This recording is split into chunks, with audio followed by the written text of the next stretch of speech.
Welcome back to another episode of Let's Play Roma in Football Manager 2019. I'm Ater, and since last episode, quite a lot have been going on.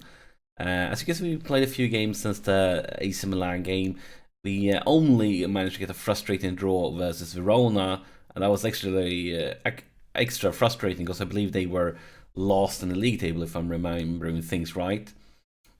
And then we had that small break that they have in Italy, so it was a friendly. Then we played the Super Cup final versus Juve. And if you've been with me for my previous series, you know that I normally don't care at all for games like this. I basically rest everybody and play youth teams and things like that. But since we haven't managed to beat Juve this whole season, and we have one game left to play against them. After this one, that's going to be an away game. It's going to be extremely difficult. I actually decided to go with my more or less strongest team, and that they did the same, and we managed to win it. And I mean, I wouldn't be surprised if it ended up like this. That in the league we don't manage to beat them at all, and then when it kind of didn't count, we did a great game and managed to beat them. And yeah, I wouldn't be surprised at all if it ended up happening like this. And then we beat Atalanta away, which means we play two league games, a friendly and a cup game, and that brings us to a table that looks like this. And AC Milan are ahead of us, but they have one more game played, and as you can see, we got a little bit lucky. They only managed to get a draw versus Genoa. Actually, we had a few results have been going our way, I believe lately. Let's see, how far back do I need to go? Can we see? Yeah, this one also, Napoli versus Inter, and they are both like fierce competitors to us. If Inter would have won this one, they would have been ahead of us in the league table. They would have been topping the table, and of course Napoli is just behind us. So that was a very, very important result for us also. And then one last thing before we get to today's game. And today's game is versus Torino, and as you can see, Torino is not having a great season this year. Last season, though, they ended up in fourth place, so we know that they can perform when they want to. But I felt we needed to play a game because I had been going through quite a few games without recording anything. So since Torino was one fantastic team last season, ended up in fourth place, went to the Champions League, I felt like even though they're not doing as well this season, they are a worthy opponent. But the transfer window have closed, and we have actually made one signing. And you might remember from last episode when I told you guys that a player that I scouted during the summer, it popped up, oh, he's been transfer listed, player that you previously were interested in. And then I made an offer, and then they revoked the transfer listed and declined my offer, so I didn't get him. Now, another player, so it's not the same guy, and another player, the same thing happened. It popped up, a player that you scouted before has been transfer listed, and I ASAP made an offer. And another club, some I don't remember which one it was some of a Spanish team it was, also made an offer, but he decided to pick us. And that's a defender this time. I know I was looking for defenders during last transfer window, and that was of course why I was scouting him. And of course, you're gonna see now that he's already managed to get himself suspended. But the new central defender that have joined us is Nicholas Schule. And he joined us, transferred to Bayern Munich. We only had to pay 25 million. I think this is a really good deal for him. And he's really young, he's only 24. And I wish his heading, marking, and tackling would have been even higher. Like if they just could go up like one. I mean, he's 24, so he won't develop that much more. But with a little bit of luck, maybe he can improve a little bit in those departments. But the main reason for us signing him is that he brings the pace. That's been a constant struggle for us. All of the central defenders, none of them have been quick. And he comes in here with 17 in pace. Fortunately, not as high in acceleration, but still it's going to be a huge improvement for us. And hopefully that could help us with some of those counterattacks that we have been getting. So overall, I think it's a really good signing. He's young, he's good, and if he can just develop a little bit more, keep our fingers crossed. Even though he's 24, he can become a really, really good one. He's already a good one, but yeah, that would be fantastic. So we have a new central defender, but he is suspended. And as you will notice, this will really be the day of the suspensions, because we have 3 players with Schule, Pastore, and Kolarov all suspended. So yeah, that's kind of the situation we're in too. This is the team we're gonna start with. Nothing special, just our normal rotations, and of course we need to take account the suspensions. And quite a few players are tied. As you can see, a lot of lads here between 90-94% from last game. But yeah, I think I've talked far too much already. So it's time to play some football. See what we can come up with.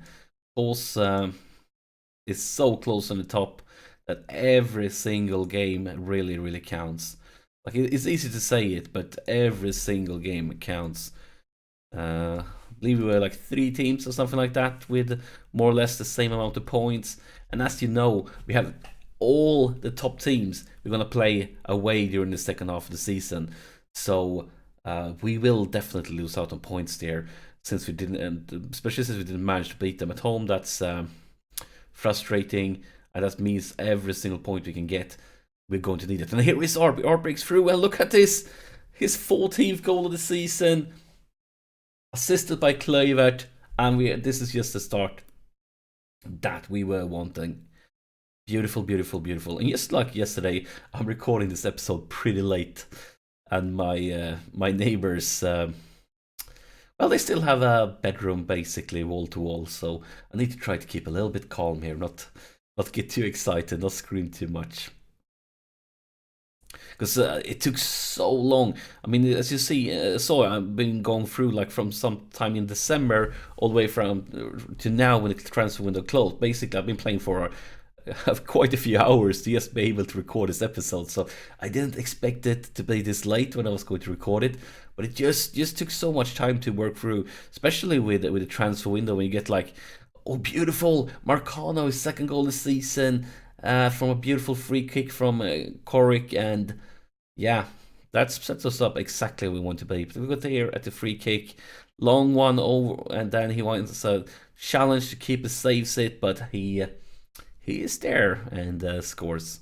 Especially with transfer window, because there's so much like negotiation, scouting, so much information. You get like posts all the time, like with players and interest. And look at this, Alberto Moreno scores his 1st goal for Roma since he joined us during the summer, and a pretty beautiful one. Basically smashes it in. Look at this one, Moreno.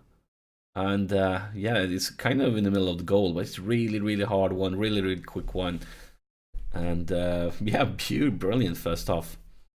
Also loaned out quite a few youngsters and so on. So yeah, basically it's been just taking hours. But I'm not complaining. I love this game. I'm having so much fun, and things make you feel even better when you score 3 goals and a half. Makes you feel really, really good. So I think we should. But you know, when I can't say good, if I say good things during half time when I'm ahead, they always start to slack in second half. So I'm going to say you might be winning, but that could all still change if your performance levels drop. Don't let that happen. And most of the players agreed. They mostly did.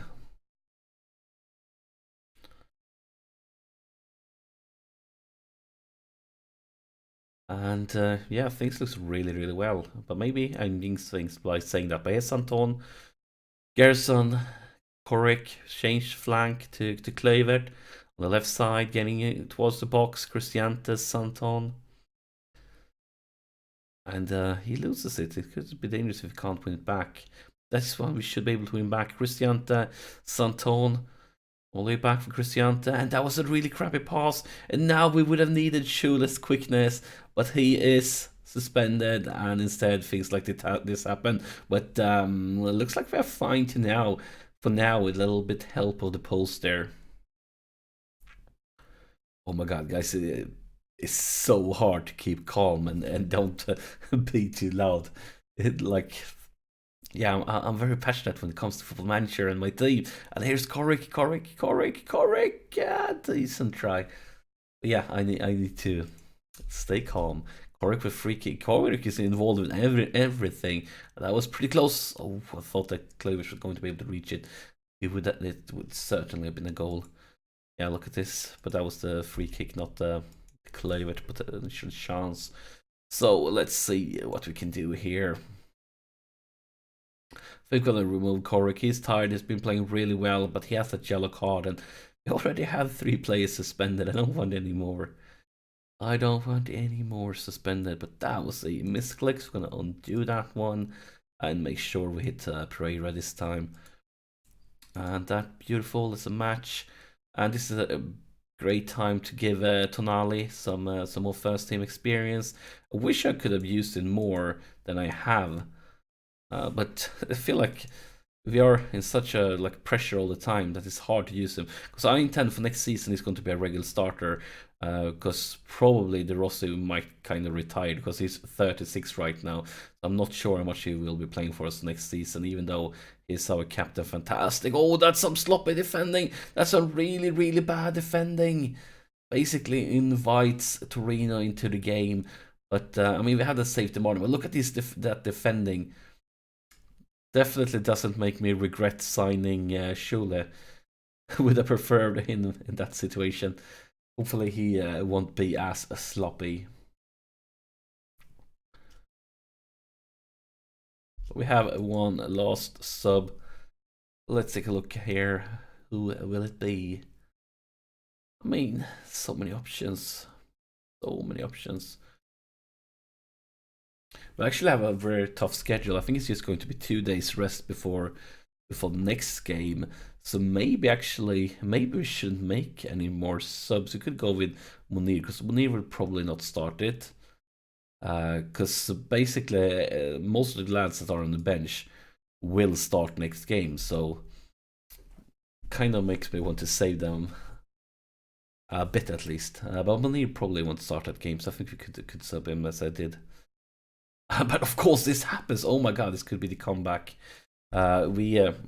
Since people have been complaining in the comments, and I kind of can understand you that whenever I concede a goal, maybe I should go a little bit more defensive when things get rough. So let's try that for now. Let's park the bus for the last few minutes, and then we are going to be able to tell if you guys were right or wrong. We can also bring Pereira a little bit lower down into the pitch, like this-ish.